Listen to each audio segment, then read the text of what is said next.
We'd like to thank everyone for tuning in today to Life Sciences and Nature's V.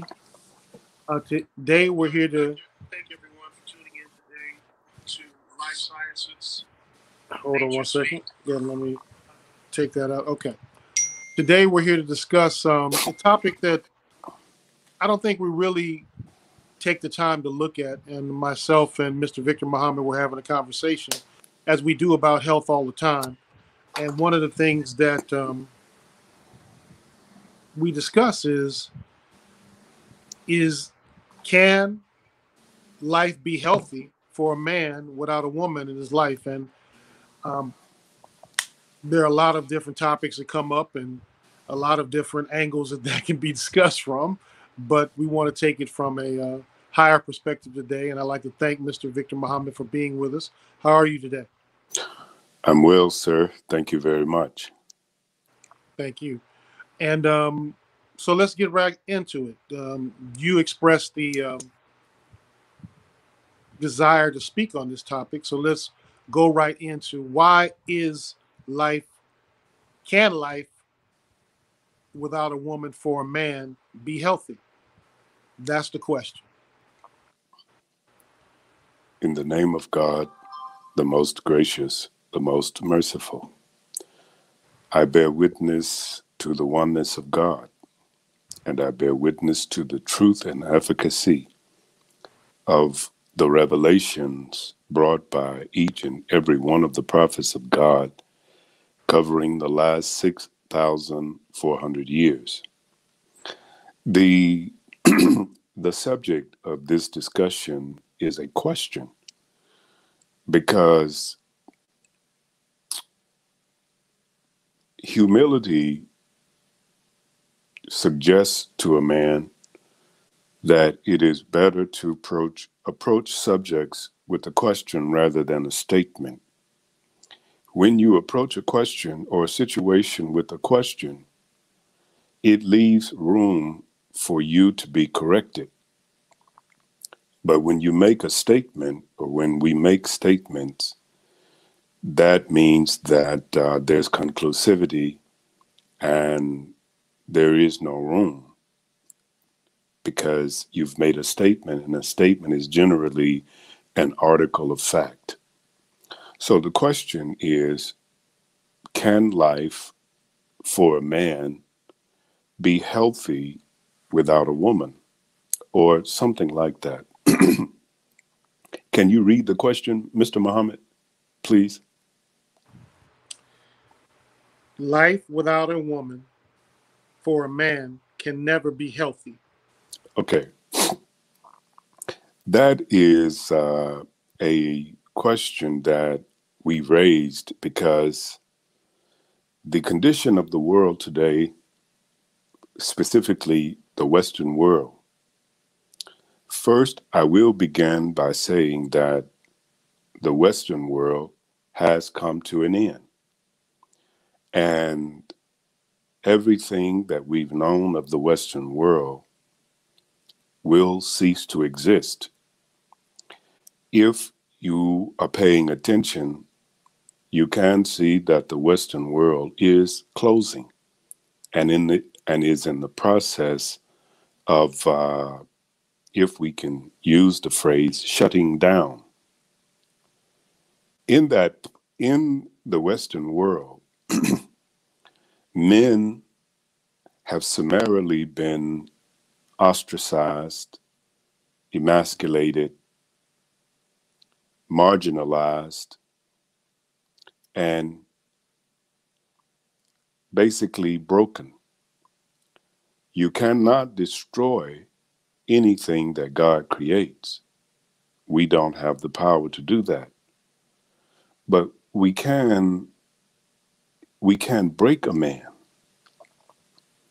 And when you consider the last 60 years of the United States of America, we would have to agree that men have been broken. And that is something that has to be repaired. And we are in the process of repairing men. And that's part of what this discussion today will do, if it pleases God. Now, what does the closing down of the Western world have to do with the subject of today's question? The Catholic Church has created this phenomenon called priesthood. And men are supposed to be married to God or married to Christ. This is an abomination. This is not a natural occurrence in nature. The fact that a man has to place himself in a mental state to subjugate his own nature and suppress his own nature to do something or attempt to do something that he can never do. And the amount of suppression of that man's mentality that he has to do simply to try to do something like live without a woman is a form of insanity. It's a form of mental illness.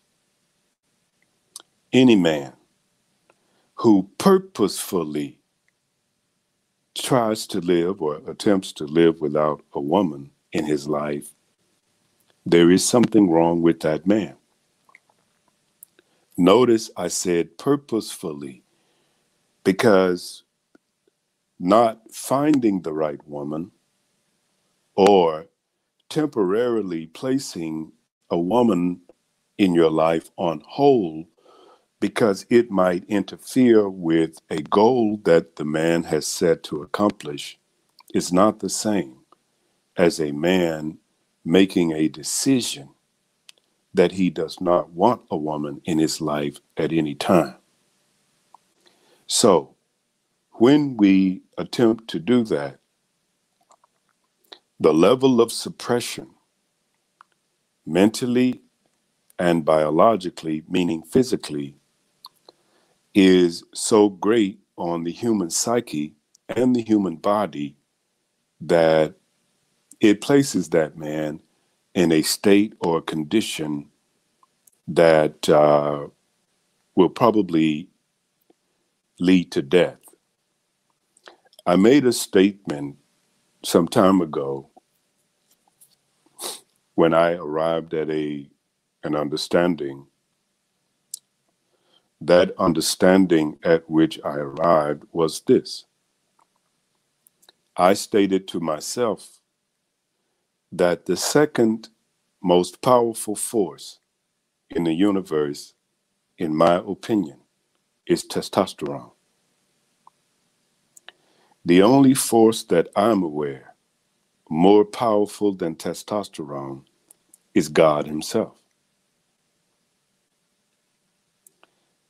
There will be people who will challenge what I just said, but I'm not sure that they understand the breadth, depth, and scope of the statement that I just made and how I intended.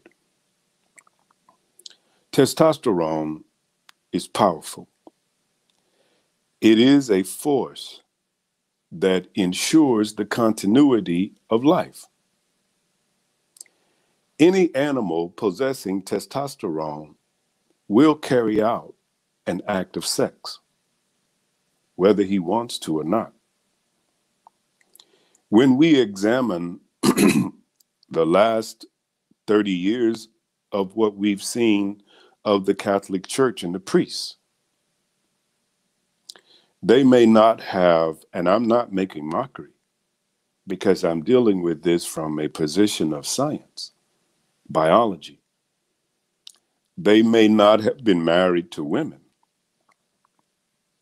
but they were having sex, because that is a force that I do not believe any animal can resist the temptation thereof. I'm not saying that the force cannot be managed, but what I am saying is that I do not believe, nor have I seen any evidence in 57 years that I've been on the planet where any organism possessing testosterone can completely forego and ignore the force of testosterone without there being consequences, derogatory, negative consequences. So, in the society in which we now live, we do have men who seek to live their lives without a woman. And that is a very dangerous choice in life that a man will make. The very brain and mind of a man, the brain, there is no such organ as a mind. If you performed an autopsy on a human being, you would not find an organ called a mind. The mind is the activity that takes place inside the brain. The function of the brain, we can call that a mind. And the brain of the man produces drugs. Those drugs control the actions of the man, the mood of the man, the highs and lows of the man, and anger, aggression, all these things. The same centers of the brain of a man that calms a man, soothes the brain of a man and the nature of a man, are stimulated by the scent, the olfactory of a woman, the sound of the female voice, the silhouette of the woman. Women have hips for a reason.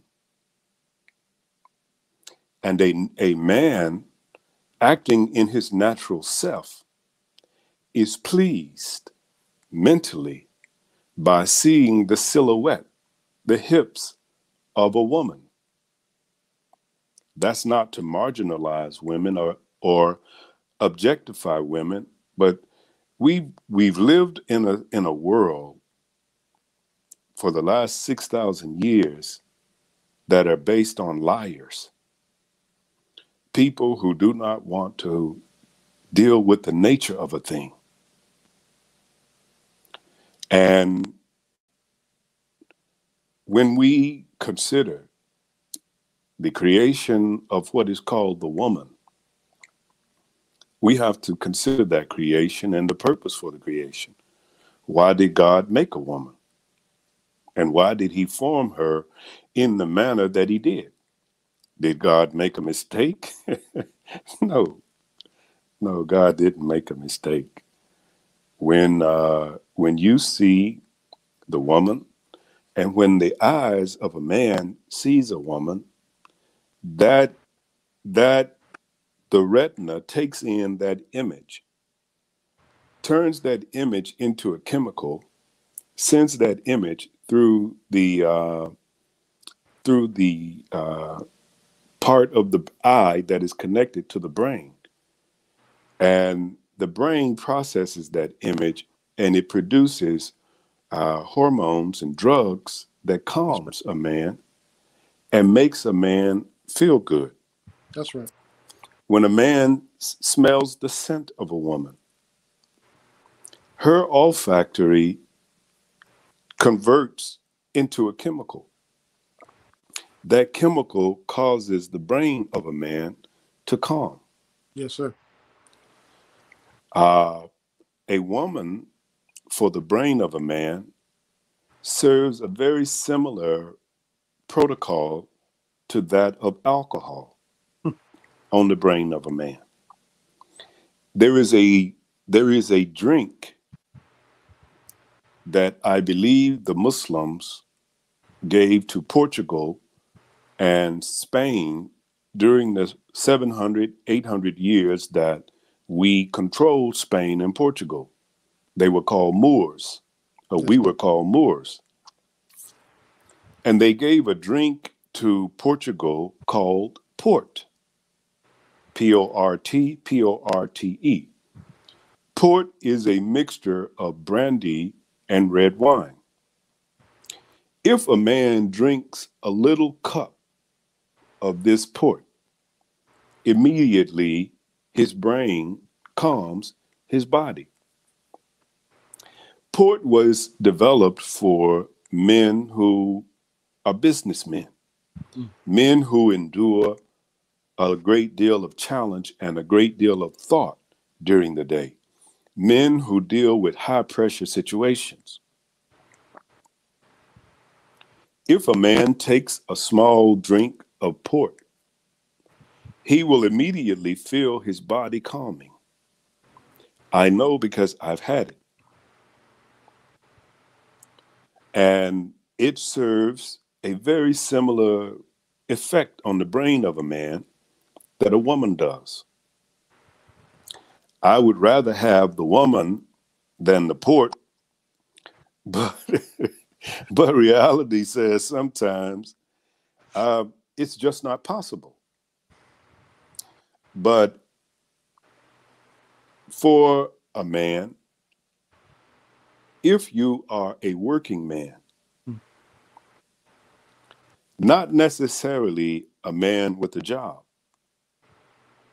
there is a difference between a man who works and a man who has a job. A man who works will get greater benefit from a wife, a woman, than a man who has a job. The nature of the woman is designed to calm, support, help, manage a working man. A man with a job oftentimes have great conflict with a wife. He can be making as much money as Lee Iacocca when he was head of Chrysler, $3 million a year. Some men make $50 million a year. I think I just heard that one of the computer guys, Bill Gates, or one of the guys just went through a divorce. One of those computer guys. And do you know which it was, brother? Bill Gates. Yeah, one of them. Yeah. And so what complaint would a woman have who was married to Mr. Gates? Right. Can we say that they had an argument over money because he wasn't bringing home enough? No. Probably not. So it's different. I'll give you an example. If you watch a man who has a company, you're married to a man. As a woman, you're married to a man. He goes to his corporate job every day. He makes $3 million, $6 million a year. You got your favorite house. You've got your Volvo wagon, the V80 wagon. It's ornately appointed just like you like it. You get to go to Whole Foods and shop and pay lots of money for stuff that's no better than what you get in Piggly Wiggly. Yes, You sir. know, Uh, you've got the stair climber in the bedroom and the treadmill in the bedroom that's still got the plastic on it, and you hang your clothes on it. But you've got it. But you're still not happy. Hmm. You're not content. You're not satisfied. But this man is making $6 million a year. But your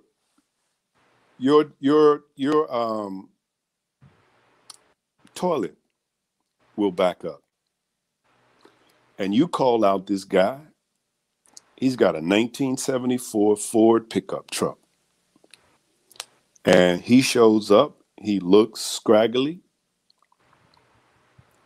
You look down at him because of the work that he does. He pulls up in the truck, gets out of the truck. His wife is in the truck with him. She gets out of the truck with him. They get out. He unclogs your drain. He digs a hole with a shovel. He does the filthy work of unstopping your septic system. Then the wife gets out of the truck. You know, she may have a tooth missing, or her hair may not be boutique prepared. And she comes and you give her the money. She gives you a receipt. When he finishes, he puts the tools back on the truck. He gets in the truck and she slides right up next to him. Go ahead. But you're looking at all of this. Mm-hmm. He might make $25,000 a year, but they're happy. Right. She's happy with him. He's happy with her. And why is that? Why is it that they're so happy? Because that man is working. He doesn't have a job. He's working. And he only makes $25,000 a year. But he's working.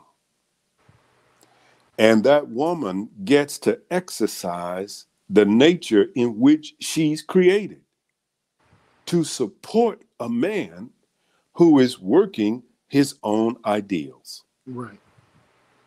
And that's what the woman was created to do.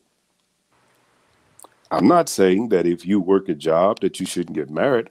I'm not saying that. You have to make your own decisions and do what you want. But the one thing that I am saying, and from this point forward, we're going to be doing interviews and discussions that deal with the nature of a thing. Right. And the nature in which a thing is created. One of the greatest reasons that we are suffering in the world today is because we do not respect, nor do we know the nature of things and the way things are created. A woman is a specific creation. The woman was created for a specific purpose. And men have trouble with women because they do not know the purpose for which a woman was created.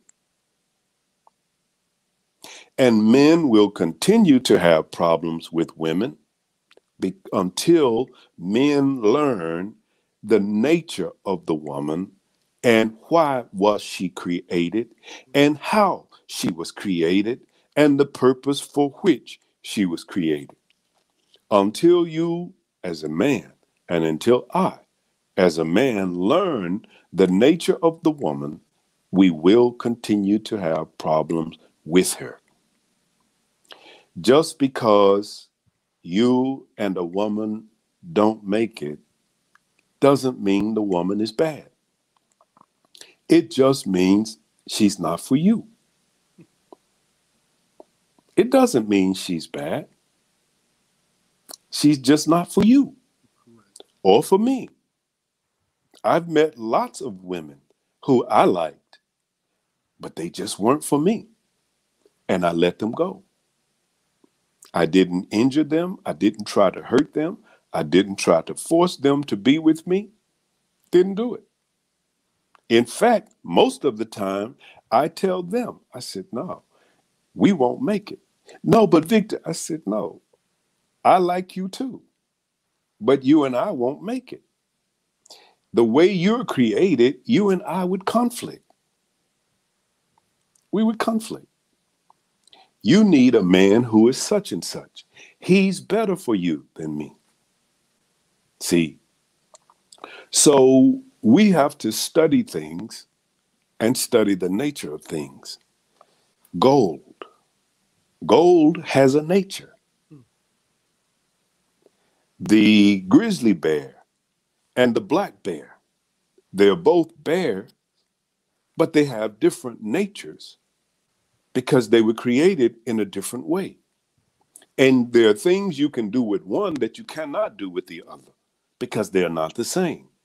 Yes, sir. And I don't care how many naturalists, and I don't care how many shows you watch of National Geographic and how many, so many specialists in this and that and the other that says that, well, you know, bears don't attack people and, you know, and you have to, your chances is 1 in a million. I'm like, nah, nope, I don't agree with you.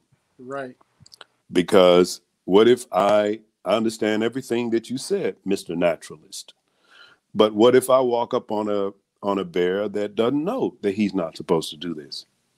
What if he's a bear school dropout?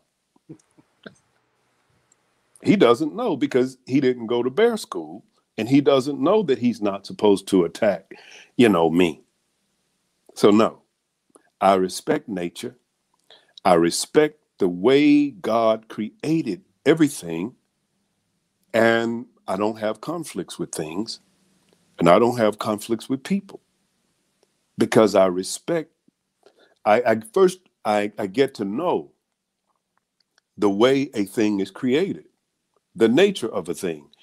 Everything that exists has a nature. Helium, it has a nature. Oxygen, it has a nature. Water has a nature. Nothing is good and nothing is bad.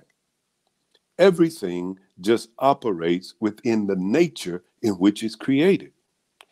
You conflict with nature, you conflict with things because you don't know the nature of it.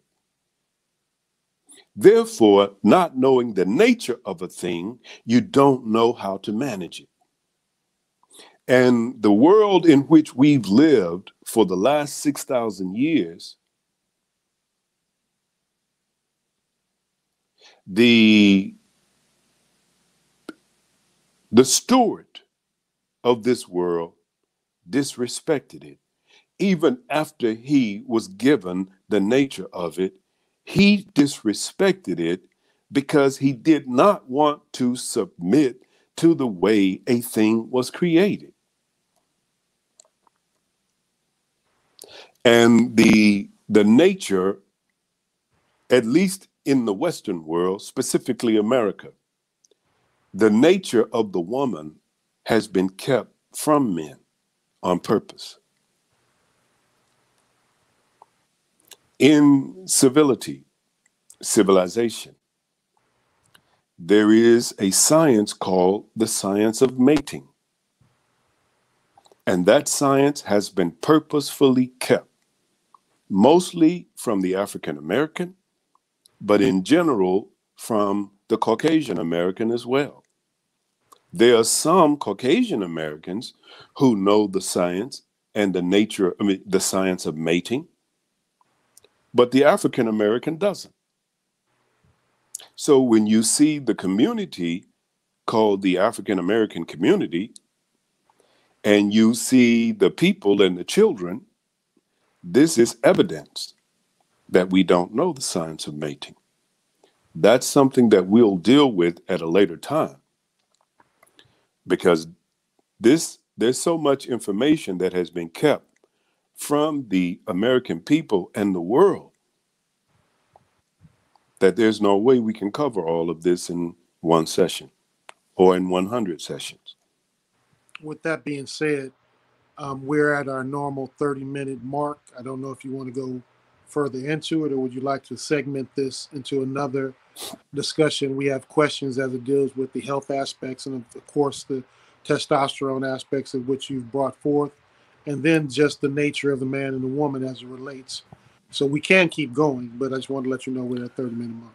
Well, we can keep going if there are questions. Can you read them? The question is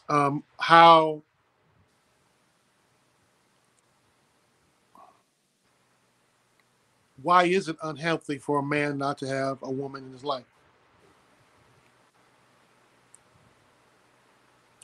Hey, these are the questions. No, but I thought I was just covering that. Well, I think that they're speaking from well, let me couch it like this. There are some studies that say that men are who don't over a longer period of time um, have interaction with women are more uh, um, prone to having prostate cancer or prostate issues. So those type of issues, I think, that are the things that people are, in this case, is something that probably needs to be addressed, because these are things that the medical society is putting out as it relates to why some of the reasons why prostate issues are so prevalent in the Well, I will say this.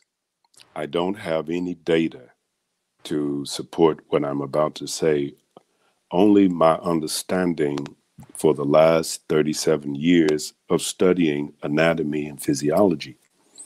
I've taught courses at the university level on reproduction, reproductive physiology, anatomy and physiology of reproduction.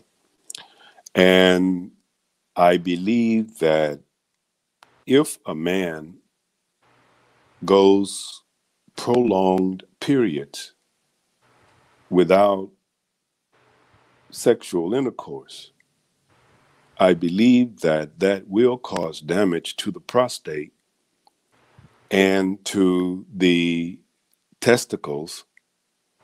And I believe that it causes mental problems in the man, because I don't want to deal with some of it in this forum, because some may perceive my statements right, as things that should not be spoken in mixed company.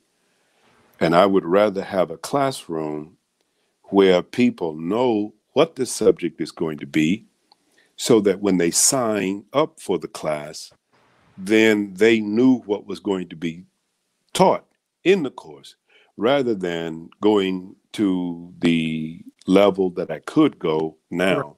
right. I don't want to do that. So I'll leave it there. But I think that any person who is reasonable will understand what I just said.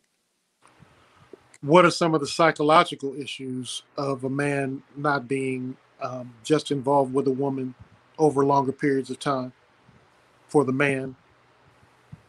I think that if we were to leave this interview right now and go to any bar in the world, not just in America, in the world, the majority of the people who would be in that bar are going to be men.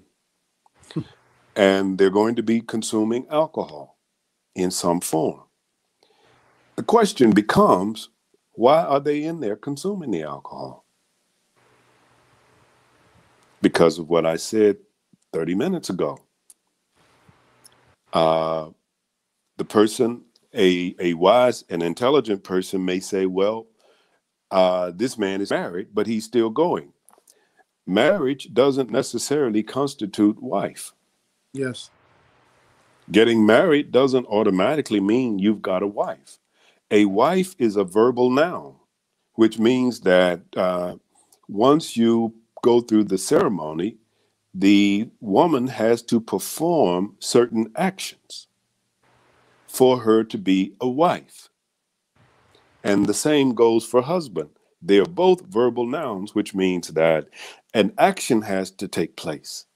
meaning you have to do the work of a wife. You have to do the work of a husband. So in the book of Proverbs, African American women, they love to quote this.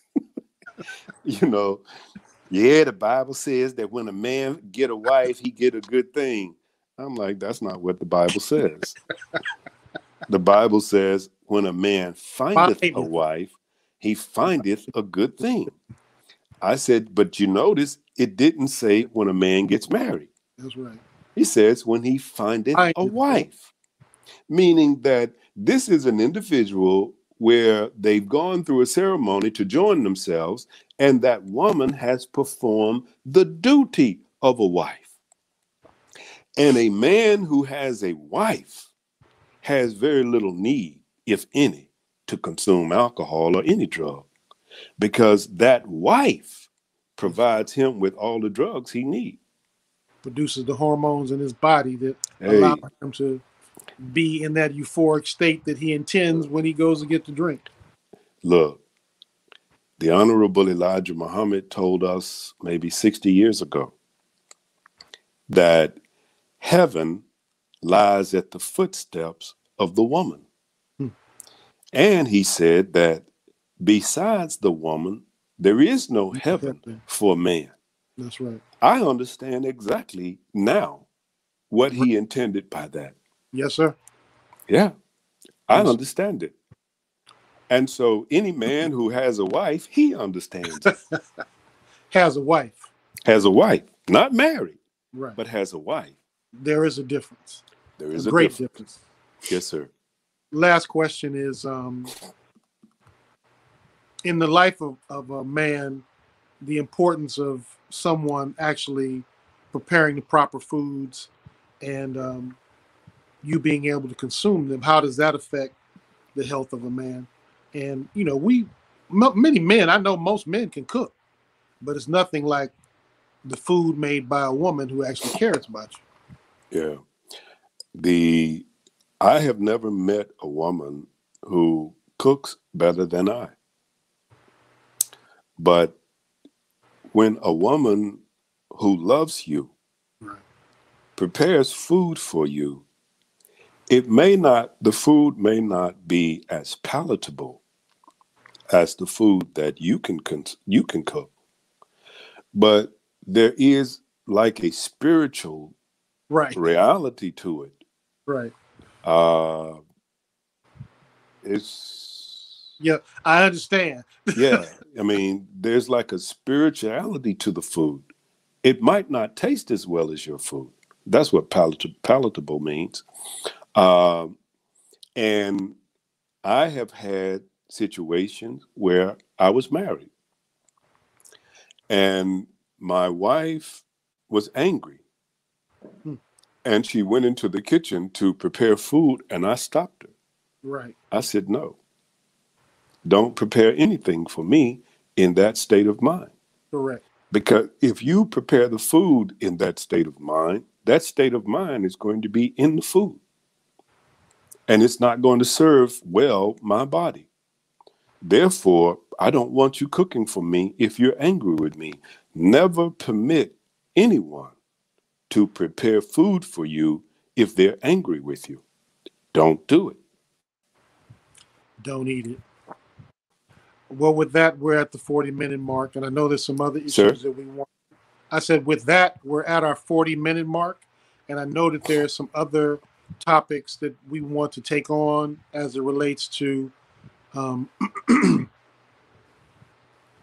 the issue of testosterone that'll be part of this series and other topics that you express. So I don't want to, our attention span is short, and I know that your time is valuable. So making these presentations long are beneficial because the information is there, but they're not beneficial because people tend to not get all of the information there. So is there anything that you would like to say in closing as it relates to this first presentation that we're doing? Yes. First of all, I'd like to apologize to everyone for my appearance.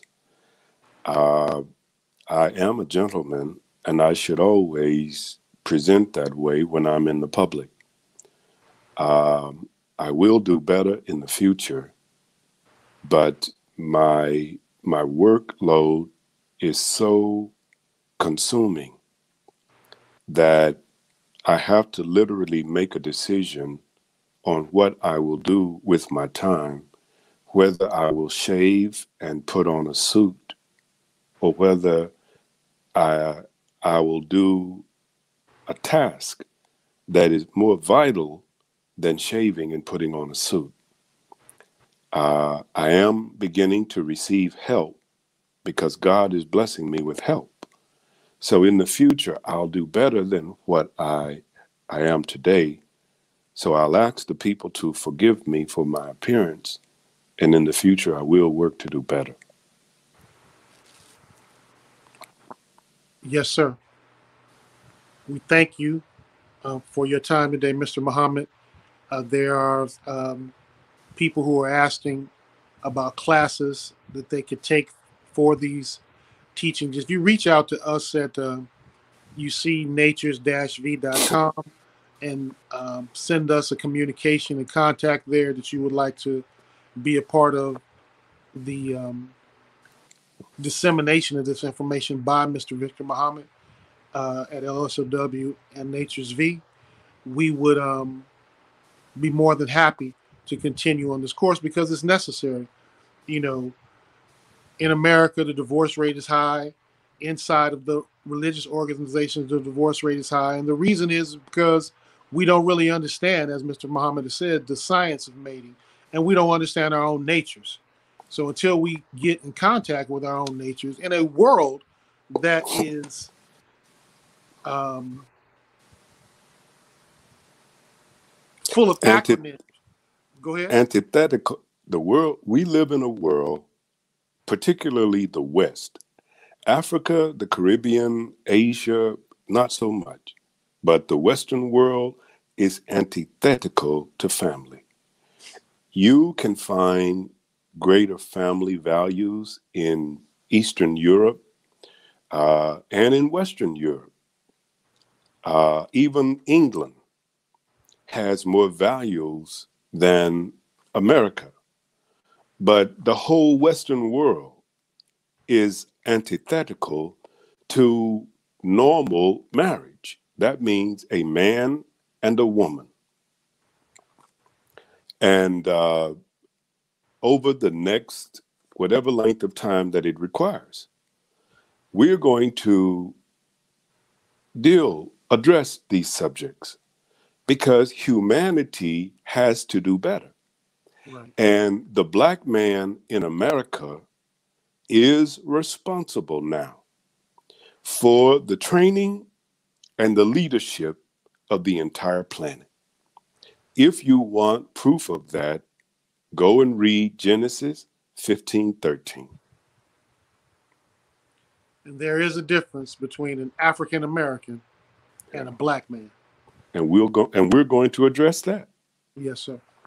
So as we move into these further discussions, you can come to see these presentations on Facebook, Life Sciences of Washington, Life Science, excuse me, dash How to Live. You can see them on the Southern Region Ministry of Health, and you can see them on Nature's V Autoimmune Disease Foundation YouTube channel. And they'll be posted in other places too. We thank you for your time today, Mr. Muhammad. We thank all of those viewers who came out today to hear. If we didn't touch on some points that you wanted us to touch on or questions that you have, just put them in the comments and we'll make sure to get to them on our next presentation. We will be starting to put our presentations on Instagram and other places because the proliferation of information is out there that's promoting the world of Satan. And you see these promotions, then that which has been given to us by God through the Honorable Minister Louis Farrakhan and given to those of us directly by God, because it's that time, the advent of God, we have to go out and put out the information that will allow us to have better lives as God has intended. I thank you again, Mr. Muhammad. Anything else you want to say before we close? No, sir. Thank you. Thank you. I'd like to give the greeting to all and thank you for tuning in to Life Sciences of Washington, How to Eat to Heal, How to Eat to Live, and naturesv.com. Greetings and everyone have a great day. Thank you. Thank you.